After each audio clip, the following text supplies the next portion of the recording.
What is going on, everybody? Today, I'm going to tell you exactly how I trade rejection blocks and just give you some insight on how you can start trading rejection blocks way better. This is like the number one thing that helps me actually take better rejection block trades and stop losing so many, okay?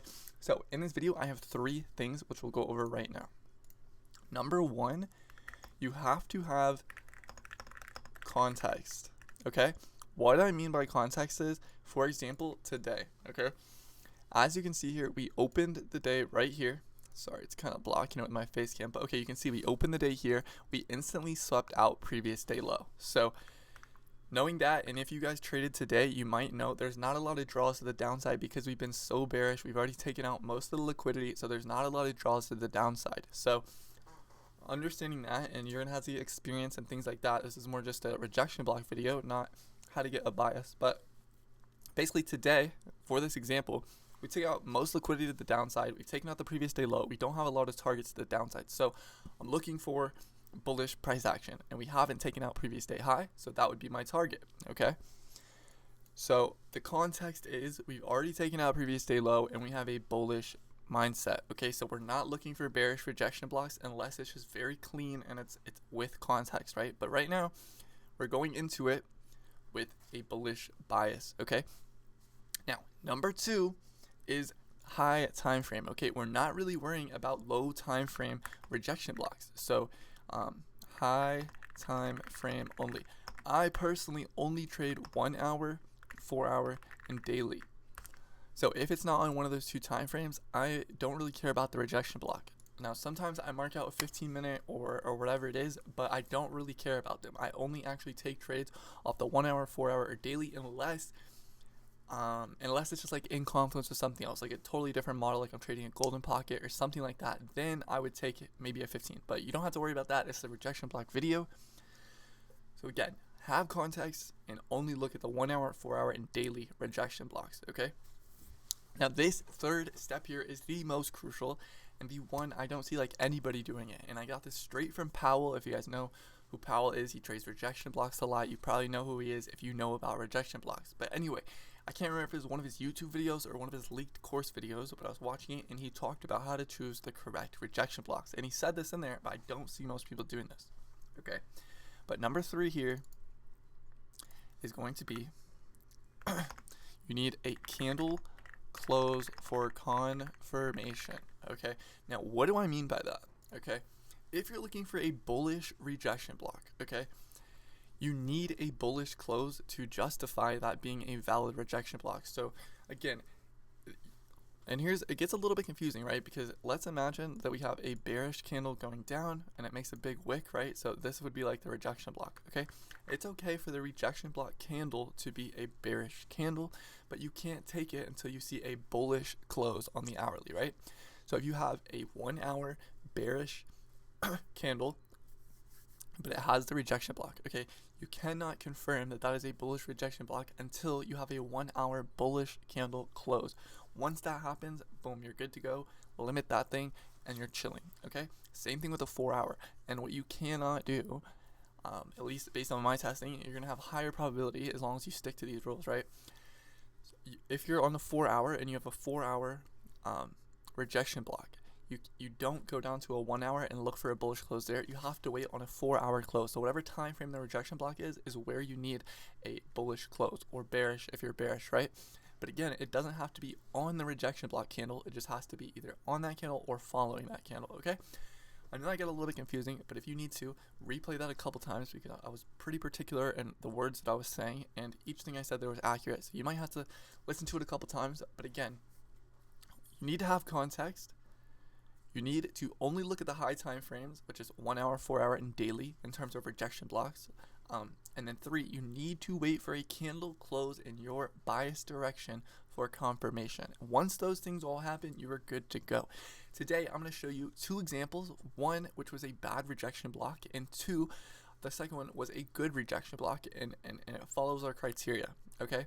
And so here's how you could miss out on the loss and capture the win following the 3 rules I just gave you today, okay? So real quick, based on what I was already saying, if you guys know how today played out, over the past day or 2, we've just been selling off like crazy. So we've just been going to the downside. So what we did overnight was we just waited and let the price kind of develop. And what we see here is we put in a low and then we move to the upside, okay? I just want to be clear here, this vertical line here where my mouse is right now, that is New York Exchange Open, okay? So all of this here was overnight for the most part, or yesterday's price action, okay? Here I have a 4-hour rejection block marked out, and but we haven't even came into it. The one I'm really talking about today is going to be on the 1-hour time frame. Let me just remove this for now, okay? Here on the 1-hour time frame, I only see one rejection block here, okay? And you have to be looking at these throughout the session. Like, you can't just get in here in pre-market and think you're good. No, you have to do this during the session, because at the 9 a.m. or 10 a.m., 11 a.m., each of these candles that are closing have the opportunity to be a rejection block. So you have to keep at this and be looking at them constantly. And also, a candle might close, like the hourly candle might close at like 10 a.m. and you're entering at 10:03 on that rejection block. So you've got to be on it. You've got to know what time it is, and you've got to be paying attention. But in terms of these rejection blocks, okay, so this red candle here, let me put it on demonstration so you can see a little bit better. But this red candle here, some people in the Discord I was in thought that was a rejection block, right? Because we have this fair value gap right here, and we kind of rejected off it. But we never had a bullish close, right? We literally swept out that candle, then got our bullish close, so it was not valid. But if you see, this green candle right here is a beautiful rejection block. Now the reason why is, let me zoom in a little bit further so it's easier for you guys to see. Okay, but it's this candle right here. The reason why is because we have this fair value gap right here that this candle came in and tapped into, and it rejected, okay? And then what did it also do on that same candle? We got a bullish close. So now we have a bullish candle closer. We have context, right? Because we already have had, earlier in the session, we had previous day low taken, previous day high is untapped. We have bullish price action. We've reacted off of a bullish fair value gap, and we've got a bullish 1-hour candle close with a nice rejection wick right here. So now you can easily pull your Fibonacci, or however you mark out your equilibrium. Right here on this wick, boom, you can see right there is that midpoint. Now if you go down into that 1 minute time frame here, it gets a little wonky as we go back in time, but you can see this is that tap right here. You could enter with literally probably a 5-point stop loss on this. I normally do 10, but I would recommend doing 10 to a 30-point stop loss. But here you can see if we do like a 40, let's see, 40, boom. So a nice 10-point stop. You can see very beautiful right there.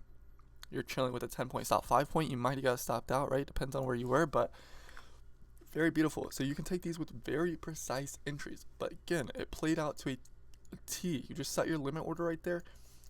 You're good. It literally ran so far, but instantly off the first 2 candles, you're already up 6R. That's how clean that is, okay? But now I want to show you another rejection block that people were taking in the Discord and why it was not good, right? Because really quick, let's go back over our 3 things, right? We have 1, you have to have context. Dude, where is my price action? Number 1, you have to have context. Number 2, it's only the high time frames. And number 3, you have to have a candle closure. Did we have all those? Yes, we did, right? I know I went over it a couple times now, but I'm trying to drill it in your head, right? We took out previous day low, so boom. Not a lot of targets at the downside, so we have a bullish bias. We have a reason to be bullish. That's our context. Number 2, the high time frame. We're on the hourly chart. That's perfect. And number 3, we have a candle closure. Even more perfect. So that's why it was a great rejection block, okay? But now, everyone also, you should pay attention, and everyone in the Discord is always so focused on the 4-hour 10 a.m. rejection block, because if you don't know, at 10 a.m. the new 4-hour candle opens, right? So that previous 4-hour candle is often a really good entry, a rejection block for whatever direction you're going. But today I saw a lot of people try to enter on that, and it got absolutely smoked. And the reason why is it did not follow those 3 things that I told you earlier. Which, what are they? Again, context, high time frame, and it has to have a candle closure to confirm it. Okay, so here is the 4-hour candle. It was this one here, and you can already see we're just bullish. So why are we even taking this? I don't know, but trust me, once you get locked in on rejection blocks, you're going to want to start taking these. but you have to remember those 3 rules, and that will avoid a lot of these losses. So what people saw is we have this 4-hour fair value gap here. Cool. We got a nice big wick in it. We got the candle closure. That's our rejection, right? So people were marking this out. Boom. That's their rejection block. Come down here on the 1 minute time frame. Apologize for my dog barking.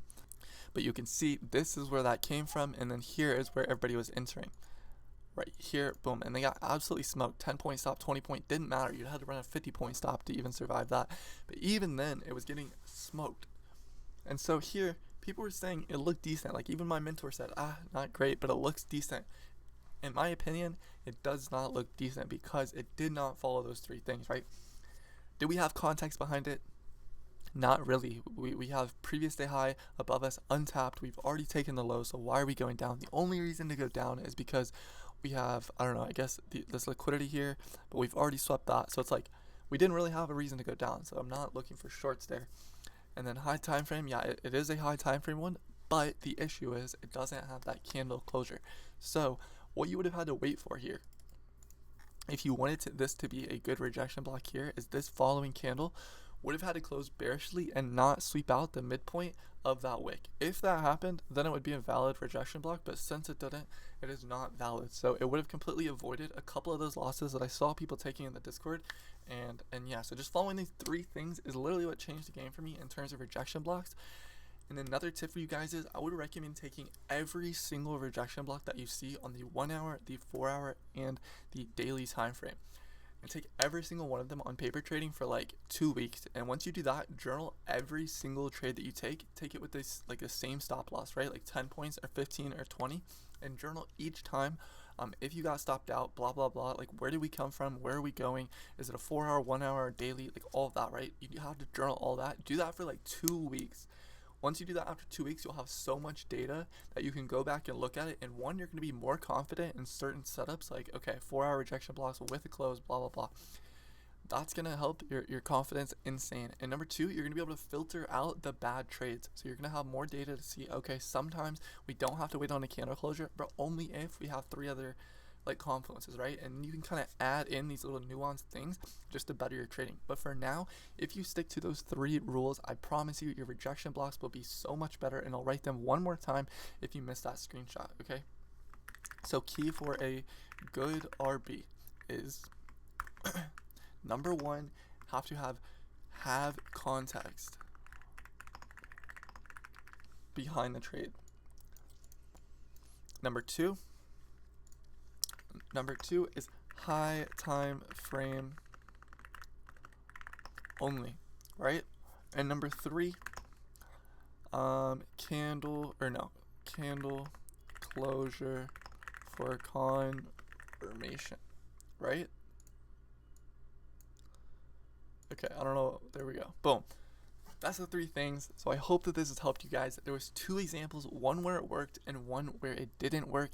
And if you follow our rules, you would have missed out on the one it didn't work. And I know this is just one day looking at hindsight, but I promise you I'm taking these live each day, doing this, and other people are doing it as well in the Discord. If you guys are interested or want to hop in the Discord, there is a free section available so you can hop in and kind of talk with us. And I'll link it down below if you guys want to join that. But if you want to get in the premium section where you can ask any amount of questions, you can talk to my mentor, you can talk to me, you can see the videos, you can see all that stuff and get signals, all that. If you guys really want that, it's only like $80 a month, or I think like $40 a week or something, 25. I'm not exactly sure, but I'll link that down below as well. But thank you guys for watching. If this helped you guys or you have any questions, let me know down in the comments and I'll try to help you guys out. But this is what's helped me dramatically in terms of rejection blocks. So let me know if that helps you guys, and I'll see you guys in the next one. Peace.